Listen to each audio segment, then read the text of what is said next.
Hi everyone, welcome to the bare minimum education. तो आज हम डिस्कस करेंगे 24 नवंबर 2022 की द हिंदू और द इंडियन एक्सप्रेस का newspaper analysis. But before I start I just want to say one thing कि अगर आपको ये वीडियोस किसी भी तरह से हेल्पफुल लग रही हैं, you can always let me know that by commenting below, liking the video and subscribing to my channel if you haven't done that. तो जो पहला आर्टिकल हम डिस्कस करेंगे वो द हिंदू का एक आर्टिकल है और इसी के साथ इंटीग्रेट करते हुए हम एक एडिटोरियल को भी डिस्कस करेंगे इसी न्यूज़पेपर के। एक्चुअल में जिस तरह का फ्लॉ सुप्रीम कोर्ट ने इलेक्शन कमीशन से रिलेटेड यहाँ पे पॉइंट आउट किया है, उसी से रिलेटेड एक एडिटोरियल है जो ये बताता है कि एक्चुअल में फ्लॉ असली ये नहीं है, फ्लॉ कुछ और है, आप ध्यान वहां दीजिए। ठीक है, तो इसीलिए दोनों को एक साथ डिस्कस करना बहुत जरूरी है। तो जो पहला आर्टिकल है, headline says election commissioner shouldn't be yes man supreme court. तो देखिए क्या है यहाँ पे, सुप्रीम कोर्ट आपको पता है कि ऑलरेडी एक हियरिंग चल रही है related to independence of election commission. तो देखिए इलेक्शन कमीशन पे वो इंडिपेंडेंट है कि नहीं है, ये क्वेश्चन पिछले 3-4 साल के आप पेपर उठा के देखिए, ऑलमोस्ट हर साल आपको इलेक्शन कमीशन पे एक क्वेश्चन मिल जाएगा। नेशनल कमीशन ऑफ विमेन पे एक क्वेश्चन मिल जाएगा। तो जब आपको पता ही है ये क्वेश्चंस आते ही है तो आप उसको अच्छे से प्रिपेयर कीजिए। ठीक है, तो यहाँ पे आप देखिए जो 4 एस्पेक्ट्स मैं भी आपके साथ डिस्कस करूंगी जो सुने जा रहे हैं, यहाँ पे पिटिशनर्स का क्या कहना है वो आप आज तक लिखते आए हैं। अगर इस सुप्रीम कोर्ट की रूलिंग से कुछ बहुत कॉन्क्रीट निकलता है तो आपको कुछ एक्स्ट्रा लिखना पड़ेगा और कई चीजों को जो आज तक आप पढ़ते आए हैं उसको एक्सक्लूड करना पड़ेगा। तो देखिए सुप्रीम कोर्ट ने वेंसडे को कहा है कि भारत को क्या चाहिए, इस तरह के इलेक्शन कमिश्नर्स जो अगर कल को prime minister, they are just taking an example, कि अगर कल को प्राइम मिनिस्टर भी किसी तरह के मॉडल कोड ऑफ कंडक्ट को वायलेट करते हैं अपनी इलेक्शन कैंपेनिंग के दौरान, तो आप उनको भी बताने से ना डरें या फिर उनके ऊपर भी पेनल्टीज लगाने से ना डरें कि आप गलत थे। ठीक है, तो इस तरह का हमें वीक नीड यस मैन नहीं चाहिए, क्योंकि अगर सरकार को पता है कि जो इलेक्शन कमीशन है वो तो हमने अपॉइंट किया है ना, तो ऑफ कोर्स वो हमारे केस को बिड करेंगे और ओपोनेंट्स के खिलाफ आप बार बार मॉडल कोड ऑफ कंडक्ट के वो लगाते रहेंगे। I am just taking an example जो इन्होंने ये कहा है यहाँ पे। ठीक है, तो आई वुड टेल यू कि यहाँ क्या लिखा है, the court said an election commissioner should be one who could, यही इन्होंने कहा है कि अगर आपको अपनी जान पे खेल के भी सच्चाई का साथ और अपनी ड्यूटी को फॉलो करना हो तो आपको करना चाहिए। अब देखिए इससे पहले कि हम इस वाले पार्ट को डिस्कस करें, कुछ कुछ चीजें मुझे यहाँ पे आपको एक्स्ट्रा बतानी है। हम देख लेते हैं कि किस तरह की एस्पेक्ट्स हैं जो सुप्रीम कोर्ट एग्जामिन कर रही है, पिटिशनर्स का क्या कहना है। तो देखिए पहला तो अपॉइंटमेंट से related, appointment of chief election commissioner and election commissioners. तो देखिए जो यहाँ पे जो लिखा है कि इन्होंने बोला है कि कोलिजियम टाइप बॉडी होनी चाहिए। जैसे सुप्रीम कोर्ट के जजेस होते हैं उन्हें कोलिजियम अपॉइंट करता है, तो वैसे ही एक कोलिजियम होना चाहिए। ये नहीं कि जो एग्जीक्यूटिव है, सेंट्रल गवर्नमेंट है, वही अपॉइंट करिए इलेक्शन कमीशन को। यहाँ पे क्या होना चाहिए, एक पीएम मेंबर होने चाहिए, एक लीडर ऑफ ऑपोजिशन मेंबर होने चाहिए और CJI chief justice of India उनके मेंबर होने चाहिए, सिलेक्शन कमेटी के बेसिकली। लेकिन जो सीनियर एडवोकेट प्रशांत भूषण जी हैं, जो यहाँ पे पिटिशनर के एडवोकेट भी हैं, उनका ये कहना है कि कोलिजियम सिस्टम टाइप्स तो होना चाहिए पर उसमें ना पीएम होने चाहिए ना लीडर ऑफ ऑपोजिशन होने चाहिए, क्योंकि जो आज लीडर ऑफ ऑपोजिशन है वो कल को वो भी पीएम बन सकते हैं। I am just taking an example, है ना, क्योंकि बहुत सारे अगर कोई बहुत ही सच्चा इलेक्शन कमिश्नर है तो कोई ऑपोजिशन पार्टी भी नहीं चाहेगी कि कल को हमारी ही सरकार आए और वो हमारे खिलाफ बोलने शुरू हो जाए। तो इस चीज में प्रशांत भूषण जी का कहना है तो ना ही पीएम होने चाहिए इस कोलिजियम बॉडी में, ना ही लीडर ऑफ ऑपोजिशन होने चाहिए। ठीक है, ये उनकी सजेशन है। तो अगर इस तरह की बॉडी नहीं बनती तो आपकी सजेशन भी प्रशांत भूषण जी की सजेशन ही बन जाती है। ओके, नंबर 2 यहाँ पे equal protection of CEC and ECs and common procedure of removal, ये बहुत ज्यादा इंपॉर्टेंट है। ये हम एडिटोरियल में भी आगे देखेंगे कि आपने एक तरह से बायस्ड अप्रोच रखी हुई है कि चीफ इलेक्शन कमिश्नर को सिक्योरिटी ऑफ टेन्योर आपने दिया हुआ है और इलेक्शन कमिश्नर्स को नहीं दिया हुआ है ना, और यही तो सारी दिक्कत शुरू होती है। I will let you know how. Okay, rule making power to election commission like supreme court, Lok Sabha and Rajya Sabha. तो देखिए उनके पास कोई इंडिपेंडेंस है ही नहीं, उनके पास खुद का कोई स्टाफ नहीं है, उनके पास खुद के कोई पर्सनल नहीं है। अगर कल को वो किसी स्टेट में भेजते हैं अपनी एक टीम को तो वो उस स्टेट के ही लिए हुए मेंबर्स होते हैं, उनके पास एक्चुअल में खुद का रूल मेकिंग पावर नहीं है। सुप्रीम कोर्ट के एडमिनिस्ट्रेटिव खुद के रूल्स हैं, लोकसभा के खुद के रूल्स हैं जो आप पढ़ते हैं, लोकसभा के रूल्स के तहत प्रिविलेजेस मिलती हैं ये सब वगैरह, राज्यसभा के खुद के रूल्स हैं, लेकिन इलेक्शन कमीशन के खुद के कोई रूल्स नहीं है। ठीक है, which is of course not good. आप एक बॉडी को टूथलेस बना देते हैं ऐसे करके। अपने एडमिनिस्ट्रेटिव अफेयर्स, अपना जो इस तरह का डे टू डे फंक्शनिंग है उसमें भी इंटरफेरेंस है सरकार की। ठीक है, तो ये चीज। Number 4, independent secretariat budget for the commission. अब देखिए, इंडिपेंडेंस ट्रूली, जब आप भी कहते हैं कि आप इंडिपेंडेंट बनेंगे, या फिर अगर हम कहते हैं कि विमेन की इंडिपेंडेंस बहुत जरूरी है, तो इंडिपेंडेंस का अगर आप मेरे से एक बिल्कुल बोल्ड स्टेटमेंट लेंगे, तो इंडिपेंडेंस का सही और असल मीनिंग सिर्फ यही है, इकोनॉमिक इंडिपेंडेंस। जब तक आप फाइनेंशियली इंडिपेंडेंट नहीं है, कुछ भी नहीं है। और वही चीज यहाँ पे भी लागू होती है। फाइनेंशियल इंडिपेंडेंस जब तक आप एक पर्टिकुलर बॉडी को नहीं देंगे, तब तक उसके पास कह सकते हैं इंडिपेंडेंस ऑफ वर्किंग भी नहीं आएगी। अगर हम कहते हैं कि बजट की दिक्कत है ग्रास रूट लेवल की गवर्नेंस पे, यानी कि पंचायती राज पे या म्यूनिसिपल बॉडीज पे, तभी तो वहां पे इतनी पॉलिटिक्स है, या फिर तभी तो वहां पे इतना आप कह सकते हैं कि किसी तरह की सही फंक्शनिंग नहीं हो रही। जब खुद के रिवेन्यूज ही नहीं है, खुद का बजट नहीं है, तो यही होता है। आप अपने हर तरह के टास्क के लिए सेंट्रल गवर्नमेंट से, मिनिस्ट्री से, लॉ मिनिस्ट्री से आपको पैसा आएगा। This is not good. Okay, तो ये सबसे बड़ी बात है। तो ये 4 एस्पेक्ट हम देखते हैं। अगर इन चारों एस्पेक्ट पे कुछ अच्छा निकल के आता है इस रूलिंग में, तब तो ये सारे सॉल्व हो गए। लेकिन नहीं आएगा, तब भी आपका ये बेसिक एस्पेक्ट के अराउंड आंसर रिवॉल्व करना चाहिए, ये 4 एस्पेक्ट्स के अराउंड। तो alright, the court gave government. अब देखिए, साथ ही में कोर्ट ने सरकार को बोला, हम आपको 24 घंटे का टाइम दे रहे हैं। आप हमें बताइए कि आपने जो फॉर्मर आईएएस ऑफिसर हैं अरुण गोयल जी, उनको इलेक्शन कमिश्नर पिछले 2 दिन में आपने कैसे अपॉइंट कर दिया? ओके, I'll tell you कि यहाँ पे दिक्कत है क्या। If you are in the clear and there is no hanky panky, there is nothing to fear. आपको डरने की कोई बात ही नहीं है। आप हमारे पास वो फाइल लेके आइए। अपॉइंटमेंट करते समय आपने कुछ तो सोचा होगा, कुछ कंसिडर किया होगा। तो आई डोंट थिंक कि आपको कोई प्रॉब्लम होनी चाहिए इस तरह की फाइल हमारे सामने प्रोड्यूस करने में। तो देखिए, इनका क्या कहना है। यहाँ पे जो मिस्टर अरुण गोयल जी हैं, वो एक रिटायर्ड आईएएस ऑफिसर हैं। वो एक्चुअल में सेक्रेटरी थे मिनिस्ट्री ऑफ हैवी इंडस्ट्रीज के। और जैसे ही मेरा एक ना ऑलरेडी कॉन्स्टिट्यूशन बेंच के पास, सुप्रीम कोर्ट के, ये अपील पेंडिंग थी कि मई 15 से लेके अभी तक एक भी इलेक्शन कमिश्नर, जो उनकी एक चीफ इलेक्शन कमिश्नर है और एक और इलेक्शन कमिश्नर है, लेकिन एक पोस्ट है जो वेकेंट है, वो मई 15 से वेकेंट है और अभी तक उसे फिल नहीं किया गया था। तो इसके खिलाफ ऑलरेडी केस एक कॉन्स्टिट्यूशन बेंच के पास पेंडिंग था। तो सुप्रीम कोर्ट का ये कहना है, जब आपको पता है कि एक इस तरह का केस हमारे पास पेंडिंग है, तो आपने एक अपॉइंटमेंट कर दी।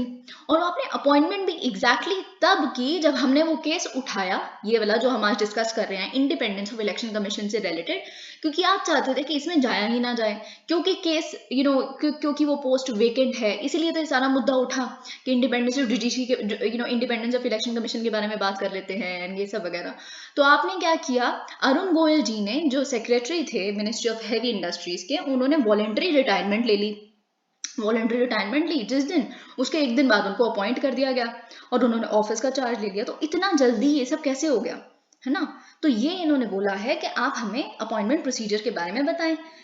तो इसी से रिलेटेड अब एक एडिटोरियल है जो हम डिस्कस करेंगे, और आप समझने की कोशिश कीजिएगा कि जो सुप्रीम कोर्ट समझ रही है ना, सुप्रीम कोर्ट का कल का, अगर आपको याद होगा, हमने कल भी डिस्कस किया था कि इन्होंने, जस्टिस केएम जोसेफ ने ये कहा था कि आप चीफ इलेक्शन कमिश्नर्स को, इस तरह के चीफ इलेक्शन कमिश्नर्स को चूज करते हैं जो जिनके पास 6 साल हो ही ना, मतलब बहुत शॉर्ट टेन्योर्स के लिए। इन्होंने कहा कि यूपीए सरकार से ये दिक्कत शुरू हो गई थी। 2004 तक जो चीफ इलेक्शन कमिश्नर्स हुआ करते थे, उनके पास 8-8 साल के टेन्योर्स होते थे। और जब तक एक, अब देखिए, जैसे ही आप थोड़ा सेटल भी नहीं हुए, आपको पता भी नहीं चला कि आपका काम है क्या है, तो आप एक रिटायर्ड आईएएस ऑफिसर मोस्टली, है ना, तो आपने अभी ऑफिस का चार्ज लिया ही है, आप समझ रहे हैं what is the work, how you would want to do it and all of that, और आपको फिर आपका टेन्योर खत्म हो जाता है। तो आप एक काम कब करेंगे, फिर दूसरा कोई आ जाता है, फिर वो जितने में समझने में टाइम लेता है, 100 दिन का टेन्योर होता है मुश्किल से आजकल एक इलेक्शन कमिश्नर का, चीफ इलेक्शन कमिश्नर का। तो इनका ये कहना था, तो सरकार जानबूझ के ऐसा करती है कि उनके पास 6 साल काम करने के लिए हो ही ना। ओके, क्योंकि दूसरा क्राइटेरिया तो ये है ना कि अगर आप 65 ईयर्स के हो गए तो आपको रिटायर होना पड़ेगा। तो आप जानबूझ के 64.5 ईयर्स इस तरह के लोगों को चुनते हैं ताकि 65 होते हैं उनको रिटायर कर दें। आप कोई भी इतना स्ट्रांग होल्ड ना समझ पाए अपने काम का, या ना हो पाए कि वो आपके अगेंस्ट एक्ट कर सके। ठीक है, ये सुप्रीम कोर्ट का कल का स्टेटमेंट था। अब इसी से रिलेटेड हम कुछ देखेंगे कि एक्चुअल में प्रॉब्लम यहाँ नहीं है, कहीं और है। ओके और ये आपके लिए एक सजेशन है। देखिए सुप्रीम कोर्ट भी न्यूज़पेपर्स पढ़ती है, let me tell you that, सरकार भी न्यूज़पेपर्स पढ़ती है, इसीलिए नो वंडर अगर निर्मला सीतारमन जी किसी तरह की एक रिपोर्ट हमने द हिंदू या इंडियन एक्सप्रेस में एक दिन पहले देखी होती है और अगले दिन निर्मला सीतारमन जी का स्टेटमेंट उसी से रिलेटेड कुछ होता है या फिर उसी पे एक्शन लेते हुए कुछ किया जाता है, because they read newspapers. Okay तो अगर ये एडिटोरियल या इस तरह का कोई आर्टिकल सुप्रीम कोर्ट पढ़ती है तो कल को क्या पता हम जब उनकी हियरिंग अभी कंटिन्यू हो रही है तो इससे रिलेटेड भी किसी तरह की बात उनसे सुने। ठीक है, अगर सुप्रीम कोर्ट भी ना पढ़े, अगर उनसे भी नजरअंदाज हो जाए तो जो एडवोकेट्स हैं, अगर यहाँ पे हम प्रशांत भूषण जी की बात करें तो वो तो पढ़ते हैं, तो एक स्टेटमेंट वो बोलेंगे अपनी तरफ से, एक आर्ग्यूमेंट वो रखेंगे अपनी तरफ से। ठीक है, तो the ongoing hearing before a constitution bench of the Supreme Court of India on the need to have a neutral commission for appointment of election commissioners raises important questions on the election body's functional independence। तो ये तो इसमें कोई doubt नहीं है कि वो body जिसको पूरे संसार द्वारा, अगर आपको याद होगा हिलेरी क्लिंटन जो हैं, जो यूएस की एक बहुत बड़ी पॉलिटिशियन है, उनके द्वारा ये बोला गया था that the election commission of India is the gold standard.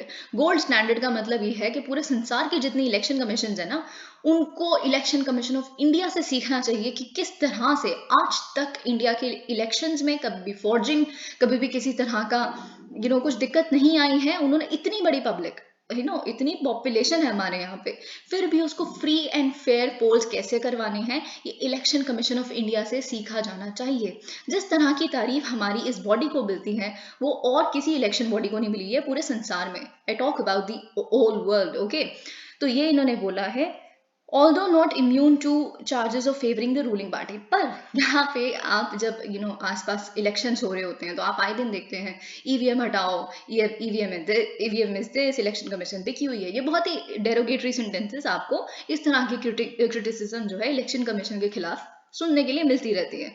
तो इसका मतलब ये है कि इतना तो इम्यून नहीं है election commission of India in तरह के चार्जेस से। ओके अब देखिए, लेकिन जो कोर्ट का वोकल कंसर्न है कि इलेक्शन कमीशन ऑफ इंडिया की इंडिपेंडेंस को इंश्योर करना है, तो रेलेवेंट क्वेश्चन है that whether the commissioner should be appointed on the recommendations of an independent body, जिसकी बात हो रही है कोलिजियम लाइक बॉडी की।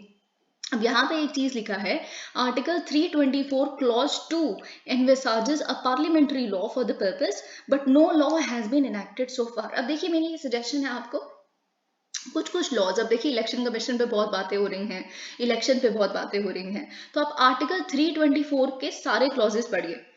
ठीक है, तो इसमें जितने भी क्लॉजेस हैं 5-6 आई थिंक, वो आप सारे पढ़िए, क्योंकि आप सिर्फ और सिर्फ क्लॉज 1 पढ़ के छोड़ देते हैं that the superintendence direction and control of the preparation of the electoral rolls is assigned to the election commission of India. ठीक है, ये तो बेसिक हो गया, लेकिन अब यहाँ पे जैसे क्लॉज 2 लिखा है, तो क्लॉज 2 यहाँ पे क्या है, clause 2 is that the election commission shell consist of chief election commissioner and such number of other election commissioners if any. मतलब जरूरी नहीं है कि इस तरह के 2 और इलेक्शन कमिश्नर होने ही चाहिए, सिर्फ चीफ इलेक्शन कमिश्नर के बारे में कॉन्स्टिट्यूशन प्रोवाइड करता है। अगर प्रेसिडेंट का मन करे तो वो 1 या 2 या जितना भी टाइम टू टाइम वो फिक्स करते हैं, वो डिसाइड कर सकते हैं कि अगर और इलेक्शन कमिश्नर्स चाहिए। अब देखिए आपको पता है कि राजीव गांधी जी के समय पे जब उन्होंने 21 से 18 एज कर दी थी, वोटिंग राइट की एज, तो फिर बेसिकली 2 और इलेक्शन मेंबर्स जोड़े गए थे। उससे पहले तो एक ही चीफ इलेक्शन कमिश्नर हुआ करते थे। ठीक है, 2 और अब तब से लेके अभी तक 3 यानी कि मल्टी मेंबर बॉडी चल रही है, 3 मेंबर बॉडी चल रही है इलेक्शन कमीशन की। ठीक है, अब यहाँ पे हमें क्लॉज 2 से ऐसा कैसे पता चलता है कि अपॉइंटमेंट के बारे में एक पार्लियामेंट्री लॉ की जरूरत है जो ये आर्टिकल बढ़ाता है। So if I read it further, ये बेसिकली जो क्लॉज 2 है वो कहता है that the appointment of chief election commissioner and other election commissioners shall, subject to the provisions of any law made in that behalf by parliament, be made by the president। Appointment किस तरह से होगी ये parliament के law पे depend करेगा। तो अगर किसी ने पार्लियामेंट ने लॉ बनाया ही नहीं अपॉइंटमेंट पे, या कोई सिलेक्शन कमेटी होगी, कोई अपॉइंटमेंट बॉडी होगी कोलिजियम की तरह, तो ऑफकोर्स आपने वॉइड छोड़ दिया, राइट। तो अब ये चीज यहाँ पे डिस्कस हो रही है। अब government of course is pushing back strongly, क्योंकि बात ये है जो कोर्ट इंक्लाइंड है काफी कि हम इंडिपेंडेंट मैकेनिज्म बना के देंगे, हम बताएंगे कि किस तरह की कोलिजियम तरह की बॉडी हो सकती है। तो ये थोड़ा सा आप यहाँ पे एग्जाम्पल आपको मिल जाएगा जुडिशियल एक्टिविज्म का, या जुडिशियल ओवररीच भी कह सकते हैं आप। ठीक है, तो यहाँ पे क्योंकि बेसिकली ये पार्लियामेंट को वो दिया गया है, राइट दिया गया है कॉन्स्टिट्यूशन द्वारा कि आप बनाइए लॉ कि किस तरह से अपॉइंटमेंट होनी चाहिए इलेक्शन कमीशन की। लेकिन अगर एक तरह का लॉ ही डिवाइस कर देती है सुप्रीम कोर्ट, तो सुप्रीम कोर्ट पार्लियामेंट यानी कि लेजिस्लेचर के फंक्शन के अंदर इंटरवीन कर रही है, जो जुडिशियल एक्टिविज्म या जुडिशियल ओवररीच का एक एग्जाम्पल है। ठीक है, तो वो आप बिल्कुल जुडिशियल एक्टिविज्म पे कोई क्वेश्चन आता है तो आप लिख सकते हैं ये एग्जाम्पल। तो ये इसीलिए बेसिकली ये चाहते हैं कि चीफ जस्टिस ऑफ इंडिया कहीं इंक्लूड ना हो जाए। ठीक है, लीडर ऑफ ऑपोजिशन भी ठीक ही है, वो इंक्लूड हो जाए बॉडी में, हमें कोई दिक्कत नहीं है, पर चीफ जस्टिस ऑफ इंडिया तो बिल्कुल जुडिशरी आ जाएगी। ठीक है, The perceived legislative vacuum could provide an occasion for the court to frame a process on its own, something the government quite rightly wants to avoid. There is no doubt an independent body doing this election will enhance. अब देखिए इसमें तो कोई शक नहीं है, editorial के जो ऑथर हैं वो भी यही कहते हैं कि इस तरह की कोई बॉडी अगर अपॉइंटेड बॉडी होगी तो इलेक्शन कमीशन की इंडिपेंडेंस इंश्योर ही होगी, स्ट्रेंथन ही होगी। पर कोर्ट को देखिए डिसाइड करना पड़ेगा कि ये बॉडी की कॉम्पोजिशन क्या होगी, क्या क्या मेंबर्स होंगे इस बॉडी में, वो खुद डिसाइड करेंगे या फिर पार्लियामेंट पे छोड़ देंगे। ठीक है, तो ये अब यहाँ पे मैटर है। अगर हम जस्टिस के एम जोसेफ की बात करें, who is heading the bench has noted that the chief election commissioners in the past, अब जैसे जो मैं आपको बता रही थी कि चीफ इलेक्शन कमिश्नर्स 2004 से पहले 8 साल तक के फेयरली लॉन्ग टेन्योर्स हुआ करते थे। ठीक है, लेकिन अगर हम रिसेंट टाइम्स में देखें तो 100 दिन के करीब उनके टेन्योर्स होते हैं। पर देखिए आपने ये तो सोचा ही नहीं, या तो इस बारे में तो बात हुई नहीं कि 1993 से, जब मैंने आपको बताया था कि प्रॉपर जब 3 मेंबर बॉडी बनी, 21 साल से 18 एज हुई, उसके बाद से The Election Commission of India has become a multi-member body. अब समझने की कोशिश कीजिए, अब इस multi-member body में एक होते हैं चीफ इलेक्शन कमिश्नर जो चेयरमैन होते हैं, और 2 होते हैं इलेक्शन कमिश्नर्स। और ये जो कॉन्वेंशन के हिसाब से अगर हम जाएं, जैसे सुप्रीम कोर्ट में भी कॉन्वेंशन ही है ना कि सीनियर मोस्ट जो जज होंगे वो चीफ जस्टिस ऑफ इंडिया बनेंगे, तो यहाँ पे भी यही होता है। जो इलेक्शन कमिश्नर है on the basis of seniority, उन्हें आप एलिवेट करके चीफ इलेक्शन कमिश्नर बना देते हैं। तो इसलिए आपको ये बात पता होनी चाहिए कि दिक्कत कहाँ है अपॉइंटमेंट ऑफ इलेक्शन कमिश्नर पे, ना कि आप चीफ इलेक्शन कमिश्नर थोड़े समय वाले चुनते हैं जिनकी रिटायरमेंट होने ही वाली होती है। आई होप आपको अब समझ आ रहा है। तो दिक्कत क्या है, इलेक्शन कमिश्नर तो घुस गए जो, वो तो सीनियोरिटी के बाद चीफ इलेक्शन कमिश्नर बन जाएंगे। तो चीफ इलेक्शन कमिश्नर थोड़े ना चूज कर रही है सरकार, वो तो चूज कर ही नहीं रही, वो तो अपॉइंट कर रही है इलेक्शन कमिश्नर को। तो दिक्कत अपॉइंटमेंट ऑफ इलेक्शन कमिश्नर से रिलेटेड है, flaw lies there. Okay, that requires scrutiny as it is here that there is scope for personal whimsy to play a role. ठीक है, अगर हम बात करें सीईसी के 6 साल का टेन्योर है और 65 एज, ये मैं बात आपको बता चुकी हूँ। The court has question the practice of appointing, okay, however it may be argue that even chief justice, अब बात ये है ना, जब उन्होंने कहा कि सिर्फ 100 दिन का टेन्योर होता है, तो चीफ जस्टिस का कितना टेन्योर होता है? तो अभी आप चीफ जस्टिस ऑफ इंडिया जो फॉर्मर यूयू ललित जी हैं, उनका सिर्फ 74 डे का टेन्योर था। तो बात ये नहीं है इससे कि आपकी इंडिपेंडेंस अंडरमाइन हो जाती है, नहीं। स्मॉल टेन्योर से इंडिपेंडेंस का इनका बोलना है कि बहुत लेना देना नहीं है। ओके, तो बात ये है, the government has contended that a member's whole tenure in the ECI should be considered and not merely the duration duration as CEC. The real difference is security of tenure that would come from operational freedom and space. तो independence, real independence कहाँ से आती है कि आप election commission को किस तरह की ऑपरेशनल फ्रीडम दे रहे हैं, डे टू डे फंक्शनिंग की फ्रीडम दे रहे हैं। जो बाकी हमने एस्पेक्ट्स अभी डिस्कस किए थे ना, कि आप उनको खुद को रूल्स बनाने दें, एडमिनिस्ट्रेटिव रूल्स बनाने दें, आप उनके पास बजट दीजिए खुद का, आप उनके खुद के स्टाफ होना चाहिए, उनके पास खुद का पर्सनल होना चाहिए, इस चीज़ों पे ज़्यादा ध्यान दिया जाए। वाई सुप्रीम कोर्ट जजेस हैव सिक्योर, अब देखिए भाई सुप्रीम कोर्ट में और चीफ इलेक्शन कमिश्नर या इलेक्शन कमिश्नर में सबसे बड़ा डिफरेंस ये है कि सुप्रीम कोर्ट के जजेस के पास सिक्योरिटी ऑफ टेन्योर है। अगर जस्टिस के एम जोसेफ आज इस तरह की बातें बोल पा रहे हैं तो क्योंकि उनके पास सिक्योरिटी ऑफ टेन्योर है, उन्हें पता है कोई भी उनके खिलाफ कुछ नहीं कर सकता। अगर किसी को उनके खिलाफ कोई किसी तरह की वो बात बोल देंगे तो उसके लिए उनको इम्पीचमेंट करनी पड़ेगी, और इतनी भारी लेवल ऑफ मेजोरिटी उसके लिए चाहिए पार्लियामेंट के दोनों हाउसेस द्वारा, इस तरह की चीजें। ठीक है, तो ये तो मतलब बहुत ही मुश्किल हो जाएगा। तो उनके पास सिक्योरिटी ऑफ टेन्योर है, लेकिन सीईसी और ईसीज में डिफरेंस है। मतलब चीफ इलेक्शन कमिश्नर के पास सिक्योरिटी ऑफ टेन्योर है, लेकिन इलेक्शन कमिश्नर्स के पास नहीं है। तो जो चीफ इलेक्शन कमिश्नर है वो कहीं ना कहीं सुप्रीम कोर्ट के जज की तरह सिक्योरिटी ऑफ टेन्योर इंश्योर करते हैं, लेकिन इलेक्शन कमिश्नर्स के पास नहीं होती। ठीक है, तो आई होप यू अंडरस्टैंड कि कैसे सीईसी और ईसी के बीच में बायस है। ओके, अगर हम इलेक्शन कमिश्नर्स की बात करें तो उनको CEC की रिकमेंडेशन पे रिमूव किया जा सकता है. So I hope you understand the whole problem कि आपको स्ट्रेंथन, एक तो सबसे पहले आप जो अपॉइंटमेंट प्रोसीजर है वो इलेक्शन कमिश्नर्स का इंडिपेंडेंट बनाएंगे. जो कोलिजियम बॉडी है वो इलेक्शन कमिश्नर्स के चूज के लिए बनानी चाहिए. ठीक है.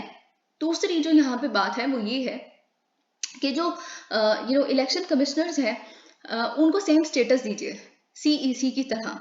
उनका सिक्योरिटी ऑफ टेन्योर तभी आएगा. There is a good case for extending the same tenure security to the ECs also, regardless of what kind of appointment process is in place. तो एक्चुअल में अगर आप एक दो चीजें ये कर देते हैं then your problem gets solved. India is losing its cherished right to know. Now this is also very important. देखिए हम क्यों डिस्कस कर रहे हैं कि एक फुल फ्लेजेड क्वेश्चन आ सकता है. फुल फ्लेजेड क्वेश्चन ऐसे आ सकता है कि इलेक्शन कमीशन, CBI या फिर इंफॉर्मेशन कमिश्नर्स, इनकी इंडिपेंडेंस इंश्योर करना बहुत ज़रूरी है. And we see the weakening of these constitutional bodies. और here it is not a constitutional body, यहाँ पे तो एक स्टैट्यूटरी बॉडी है इंफॉर्मेशन कमिश्नर. तो लेकिन सिंपल सी बात यह है कि इस तरह में वीकनिंग हो रही है इन तरह के इंस्टीट्यूशंस में. तो अगर इस तरह का कोई क्वेश्चन आता है तो आपको हर पर्टिकुलर एस्पेक्ट के बारे में पता होना चाहिए. तो यहाँ पे क्या लिखा है, RTI, आपको पता है राइट टू इन्फॉर्मेशन एक्ट पे भी हर साल एक क्वेश्चन ऑलमोस्ट आना ही आना है. तो राइट टू इन्फॉर्मेशन एक्ट के तहत ही इंफॉर्मेशन कमिश्नर्स बने हैं. तो इसीलिए हमें पढ़ना बहुत जरूरी है इनके बारे में. हमने रिसेंटली एक रिपोर्ट देखी थी द हिंदू में ही, पूरे ग्राफिकल रिपोर्ट थी कि किस तरह से बहुत सारी जो अपील्स हैं वो पेंडिंग है. अपील्स क्यों पेंडिंग है? क्योंकि 80% जो पोस्ट हैं वो वेकेंट है इंफॉर्मेशन कमीशन में. तो यही होगा. अब देखिए जैसे जैसे डेमोक्रेटाइजेशन हो रही है सोसाइटी की, मैं आपको बेसिक थोड़ा सा बता रही हूँ ताकि और भी पॉइंट्स आपको मिलते रहें. ठीक है. तो अगर as the democratisation of society is happening, people are becoming more aware of their rights, they know that they have the right to know.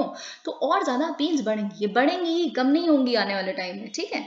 तो जब लोगों को अपने राइट्स पता चलते हैं कि हम इंफॉर्मेशन सीख कर सकते हैं तो और अपील्स डालते हैं, क्योंकि उन्हें जब भी कुछ गड़बड़ लगती है तो दे वांट टू नो. अब लेकिन उतनी स्टाफ नहीं है. सरकार को इतना नहीं पता था कि डेमोक्रेटाइजेशन से इतनी सारी अपील्स आनी शुरू हो जाएंगी, इतने सारे केसेस आने शुरू हो जाएंगे, लेकिन उनके पास आ रहे हैं और वो मैच नहीं हो पा रहा. ठीक है. तो ये दिक्कत है कि वैकेंसी को आपको फिल करना पड़ेगा. सिट अब देखिए ये तो खैर मुझे लगता है कि ये वैकेंसी वाली जो चीज़ है ना वो तो आप हर चीज़ में डाल सकते हैं. सुप्रीम कोर्ट में इतने पेंडेंसी ऑफ केसेस हैं क्योंकि वैकेंसी इतनी सारी हैं. तो ये चीज़ तो सबॉर्डिनेट जुडिशरी जो है, subordinate I think is not a right word, क्योंकि आप ग्रास रूट्स डेमोक्रेसी कह सकते हैं या फर्स्ट इंस्टेंस कोर्ट्स कह सकते हैं. तो उन पे काफ़ी ज़्यादा वैकेंसी है. Citizens can file applications under the Right to Information Act with any public body and are guaranteed a reply. अब देखिए RTI एक्ट के तहत आप एप्लीकेशन डाल सकते हैं किसी भी तरह की इंफॉर्मेशन सीख करने के लिए किसी भी तरह की पब्लिक बॉडी से. ऐसे पब्लिक बॉडी जो पब्लिक इंटरेस्ट में काम कर रहे हैं, ठीक है, उस तरह का. और आपको ये गारंटी दी जाती है एक्ट द्वारा ही कि आपको रिप्लाई मिल जाएगा जो उस पर्टिकुलर पब्लिक बॉडी के PIO है, यानी कि पब्लिक इंफॉर्मेशन ऑफिसर है, उनके द्वारा विद इन 30 डेज. अगर बाय चांस कोई रिप्लाई नहीं आता या फिर जो रिप्लाई आता है आप उससे डिससेटिस्फाइड है तो आप अपील डाल सकते हैं. यानी कि उस पर्टिकुलर PIO की रिप्लाई के बाद आप कहाँ जाएंगे, पहली अपील जो आप डाल सकते हैं वो डिपार्टमेंटल लेवल पे डाल सकते हैं उसी पर्टिकुलर बॉडी के. फिर उसके बाद अगर आप उनसे भी सहमत नहीं है या फिर कोई दिक्कत है आपको तो सेकंड और फाइनल अपील जो है वो आप डालते हैं इंफॉर्मेशन कमीशन के पास. हर स्टेट की खुद की एक स्टेट इंफॉर्मेशन कमीशन है जो इस तरह की सेकंड अपील से डील करती है. ठीक है. स्टेट लेवल बॉडीज की अगर हम बात करें, सेंटर लेवल बॉडीज जो होती है, सेंट्रल लेवल पब्लिक बॉडीज हैं, तो वहां पे सेंट्रल इंफॉर्मेशन कमीशन होती है. अगर हम 2019 तक की बात करें जब अमेंडमेंट नहीं हुई थी RTI में, तो उससे पहले तक काफ़ी अच्छा सिनेरियो चल रहा था, क्योंकि जो इंफॉर्मेशन कमिश्नर्स होते थे जो CIC में होते थे उनका स्टेटस इक्वल था to the chief election commissioner, जिनके पास सिक्योरिटी ऑफ टेन्योर भी हमने देखा, and that of a supreme court जज, क्योंकि उनके पास 5 साल का फिक्स्ड टर्म होता था और टर्म्स ऑफ सर्विसेज भी बहुत ही फिक्स्ड होती थी. ठीक है. तो आपको पर्टिकुलर रेवेन्यू बढ़कर सब कुछ मतलब अच्छा था. लेकिन अब जैसे ही अमेंडमेंट हुई 2019 में, उसके बाद सेंट्रल गवर्नमेंट ने खुद को इतनी पावर्स दे दी कि वो डिसाइड करेंगे कि कितना टर्म होना चाहिए बेसिकली पर्टिकुलर इंफॉर्मेशन कमिश्नर्स का. ठीक है. तो thereby you actually sort of chose to strike at the independence of the commission and कि किस तरह के members बैन करेंगे इस तरह की कमीशन को और इंडिपेंडेंस होगी कि नहीं होगी. आपने सिक्योरिटी ऑफ टेन्योर को बेसिकली छीन लिया एक तरीके से. ठीक है. तो the chief election commissioner was a functioning institution until 4 years ago, जैसा कि हमने अभी देखा. It had passed order seeking. अब देखिए आपको कैसे पता चलेगा कि इतनी स्ट्रॉन्ग इलेक्शन कमीशन हुआ, इंफॉर्मेशन कमीशन हुआ करती थी कि उन्होंने इतने तरह के ऑर्डर्स पास किए हुए थे in many cases of public importance, from boldly pronouncing that political parties